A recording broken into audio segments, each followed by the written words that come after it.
Hello বন্ধুরা, জবার সংসারের নতুন একটা ভিডিওতে সবাইকে স্বাগতম। ৫ই জানুয়ারি আমরা সবাই চলে গেছিলাম ঘুরতে।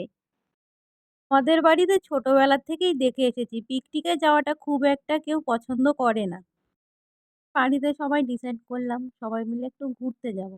তো কোথায় যাব, কোথায় যাব, কোথায় যাব? করতে করতে জানুয়ারি মাসের ৫ তারিখ চলে এলো। এরপরে ভাবতে ভাবতে আমরা চলে গেলাম গাজলডোবার উদ্দেশ্যে। দেখো রাস্তার আশপাশগুলো কি সুন্দর। এখান দিয়ে আমরা আগে কলেজে যাতায়াত করতাম। কত সুন্দর না রাস্তাগুলো, গ্রামের পরিবেশ তো, বোঝোই তো কতটা সুন্দর হয়।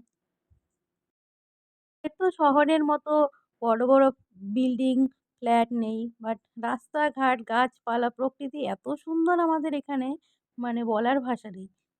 দেখেছো কি সুন্দর রাস্তাগুলো? দেখেছো মাঠঘাটগুলো কি সুন্দর, চারপাশে কলা গাছ।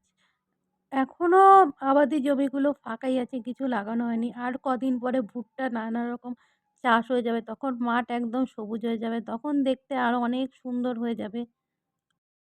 সব দেখতে দেখতেই আমরা চলে এলাম গাজলডোবা ব্যারেজে। দেখেছো কি সুন্দর? এটা হচ্ছে তিস্তা নদী।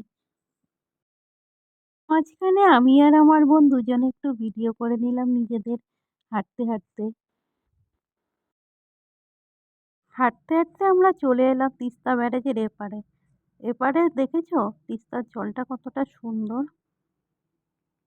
কতটা সুন্দর লাগছে দেখতে। আমি হয়তো ক্যামেরাতে অতটাও ভালো দেখাতে পারছি না।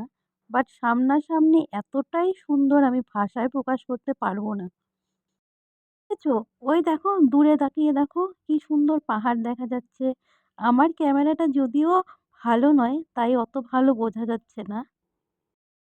আর এই ব্রিজটাতে ভিডিও ছবি নাকি তুলতেই হয়। তাই আমরাও যেতে বাধ্য হলাম, গিয়ে ছবি তুলে নিলাম। এই নৌকোগুলোতে চড়তে খুব ইচ্ছে ছিল কিন্তু ওরা অনেক টাকা চায়। টাকা দিয়ে নৌকোতে চড়ার কোনো মানেই হয় না। তাই আমরা ওখান থেকে চলে এলাম। এই পর্যন্তই। আমার ভিডিওটা যদি ভালো লেগে থাকে লাইক, কমেন্ট অ্যান্ড সাবস্ক্রাইব করে দেবেন।